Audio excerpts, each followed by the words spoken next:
순서 이제 진행을 해볼게요. 우선 투자가 진행되는 과정을 좀 보면 투자자들은 투자를 하려고 하잖아요. 좋은 기업을 막 열심히 찾아다닐 거예요. 좋은 기업 있고 그러면 이 기업에 대해서 알아보고 투자를 좀 해볼까 이런 생각을 하는 거예요. 이 투자자의 마인드는 뭘까요? 내가 돈을 투자해서 나중에 더 많은 돈을 긁어모으려는 심산. 1번은 이제 그런 마음이 있겠죠. 우선은 나도 돈을 투입을 해서 돈을 벌고 싶다. 그건 어떻게 생각하면 당연한 거겠죠. 투자의 개념이니까. 두 번째 개념은 이 사업 모델이 되게 좋은데 이 사람이 지금 자금이 없어요. 자금이 없어서 내가 이 자금을 투여를 해주면 이 사업이 잘 돼서 되게 성장할 수 있겠고 아니면 되게 뭐 그냥 사장될 수 있는 이런 기로에 서 있으면 이 사람이 이 사업과 함께 하고 싶다 이런 마인드가 있을 수도 있겠죠. 그래서 이 사업자와 함께 이 사업을 좀 키워보고 싶다 이런 마인드가 있을 수도 있어요. 세 번째로는 그냥 개인적으로 친해서 하는 경우도 있을 수 있고 이런 부분들은 엔젤 투자자고 벤처 캐피탈은 아까 말씀하신 대로 투자자의 관점이 훨씬 더 강해요. 왜냐하면 벤처 캐피탈은 자기 돈으로 투자하는 게 아니에요. 벤처 캐피탈에 또 돈을 투자한 사람들이 있어요. 투자자로부터 돈을 받아서 그 돈을 펀드로 조성해서 그 돈을 가지고 기업에 투자를 하는 거거든요. 그러니까 이 벤처 캐피탈 입장에선 수익을 반드시 내야 되는 거예요. 수익을 안 내면 자기한테 투자한 투자자들에게 대해서 의무를 제대로 하지 않은 게 될 수 있기 때문에 이런 점을 감안하면 이제 내가 창업자다 이 관점에서 이제 항상 접근을 해야 되는 거예요. 투자자가 이제 좋은 기업을 딱 찾았다. 이제 이걸 소싱이라고 하거든요. 기업 발굴을 했다. 그럼 그 다음에는 이 기업에 대해서 실사를 하게 돼요. 여러 가지 평가를 하게 되는데 밸류에이션이라고 하거든요. 이 기업은 얼마짜리 기업이다 라는 걸 평가를 해야 내가 얼마에 사고 싶다라는 얘기를 할 수가 있잖아요. 내가 투자금을 넣었을 때 그걸로 얼마의 주식을 받을지를 결정하기 위해서 이 기업의 가치를 평가하게 되는 그런 과정들이 있어요. 이 가치를 평가를 하게 되면 하는 과정 중에 실사라는 걸 하게 돼요. 이 기업이 갖고 있는 자산은 뭐가 있는지, 이 기업은 회계적으로 어떤 상황에 있는지, 심지어 자본 잠식에 있거나 이럴 수도 있잖아요. 그런 회사는 투자하기 어려울 테니까 이 회사는 현금 흐름이 어떻구나 이런 걸 하는 걸 이제 실사라고 하고 지금 현재 소송 중인 것은 뭐가 있구나 그리고 행정 절차나 규칙, 뭐 인허가 관련돼서 위반 사항이 있는지 없는지 이런 걸 평가하는 건 또 법률 실사라고 해요. 이런 실사 과정을 거치게 되면 그 다음에 계약을 체결하게 되죠. 투자 계약을 체결하기 위해서 계약서 작성을 하고 그 다음에 기업에 돈을 넣고 자기는 주식을 받고 주식을 받은 다음에 기업이 성장하는 걸 지켜보고선 만약에 기업이 IPO가 된다든지 코스닥이나 뭐 코넥스 시장에 상장이 되면 그때 이제 보통은 자기는 상장된 주식을 팔고 엑시트를 하게 되죠. 요즘엔 M&A도 많이 일어나서 이제 뭐 우리나라에 또 많은 그 플랫폼 기업들이 생겨나고 있잖아요. 그런 플랫폼 기업들이 기술 기업에 대해서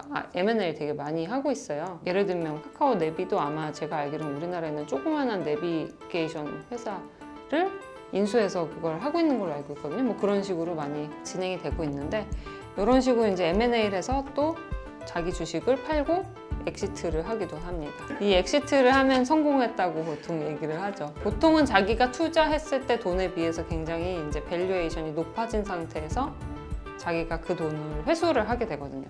어떻게 보면 회사의 가치를 올리기 위해서는 아까 전에 법적으로 많은 그 심사를 거치게 되잖아요. 네네. 그러면 굉장히 좀 깔끔하게 운영을 해야겠네요. 그쵸. 그런 걸 오늘 또 얘기하고 싶은 것도 있어요. 제가 이제 주변에서 스타트업 하면서 이제 엔젤 투자 비슷하게 한두 건 조금씩 한 경우는 있고 한데 그래서 실제로 뭐 M&A까지 간 경우도 있었어요. 근데 보면은 굉장히 이 실사 과정이 되게 까다롭고 하거든요. 그래서 투자자 관점에서 조금 얘기를 해드리면 아마 창업자분들이 도움이 되실 것 같아요.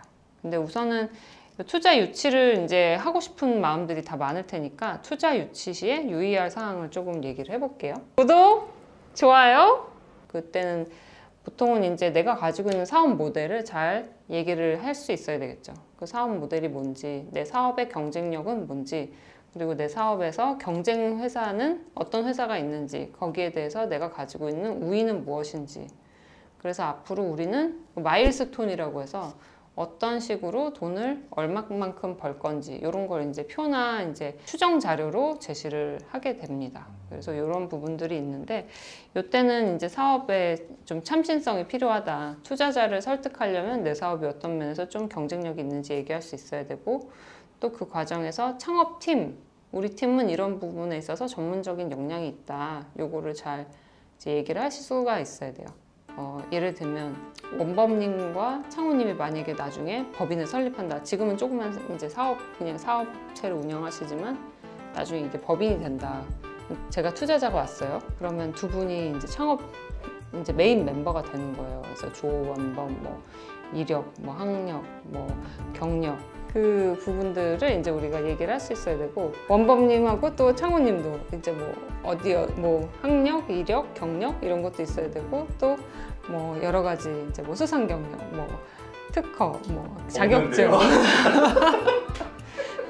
이런 게 우리 창업팀의 어떤 뭐랄까요? 전문적인 역량과 경영 능력으로 이제 가시적으로 보여줄 수 있어야 돼요. 전혀 없을 리는 없기 때문에 어떻게 나를 잘 표현할 것인지도 좀 고민할 필요가 있을 것 같아요. 이제 그런 거를 이제 제시를 하게 되고 그 다음에 우리가 짜고 있는 사업 계획, 나는 이런 사업을 할 겁니다 라고 해서 투자를 받게 되잖아요. 그 사업 계획이 어떤 면에 있어서 참신성을 갖고 있는지 그리고 경쟁 우위를 갖고 있는지에 대해서도 딱 보여줄 수 있어야 되는 거예요.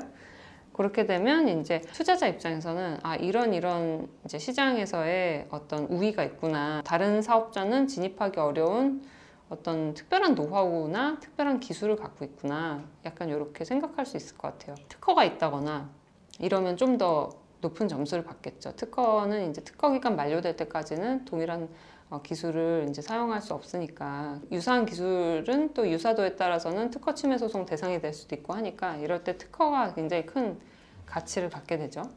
만약에 예쁜 디자인 같은 게 있다. 그런 건 의장 등록도 있고 디자인권 등록도 가능해요. 뭐 그리고 요즘엔 그런 것도 있고 또 상표도 마찬가지고 그런 부분들도 또 지적재산권과 관련된 부분들도 좀 중요하고요.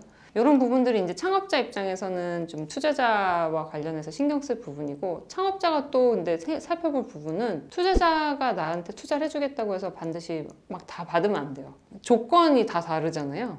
이 사람이 어떤 사람인지 어떤 조건으로 나한테 이 투자금을 지급하는지 뭐 이런 거. 그래서 아까 제가 말씀드린 뭐 투자자 중엔 여러 유형이 있다 그 얘기를 해드린 게 뭐 나랑 같이 그냥 사업을 동반자처럼 할 생각이 있는 사람이 있을 수도 있고 우리 사업 모델이 진짜 괜찮은 것 같아서 나는 뭐 10만 원을 투자하고 난 100만 원 정도는 가져가고 싶어 라고 생각하는 사람이 있을 수 있고 그냥 사업 전망이 하도 좋아서 또는 우리 단물만 빨아먹고 나가고 싶어 한 사람도 있을 수도 있다는 거죠. 그러니까 그런 투자자를 잘 판별을 해서 투자를 받으시는 게 중요하다.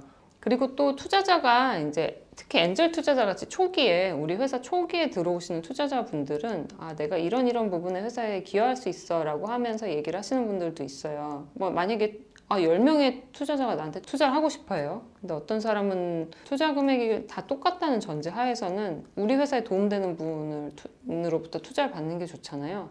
소수 지분이 너무 많이 나눠져 있으면 안 좋은 거 한 가지가 있는데 나중에 대규모 투자를 받을 때 이 지분이 너무 이제 지분 구조가 복잡하면 이제 대규모 투자를 받는 것이 좀 어려울 수가 있어요.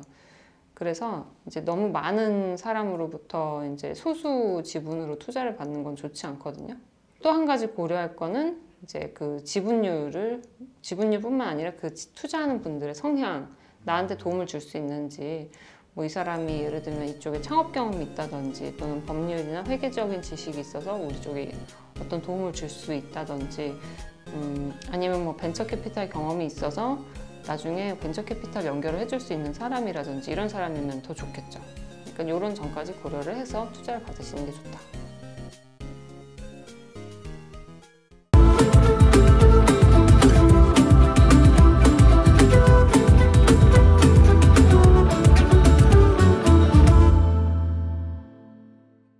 구독, 좋아요, 알림 설정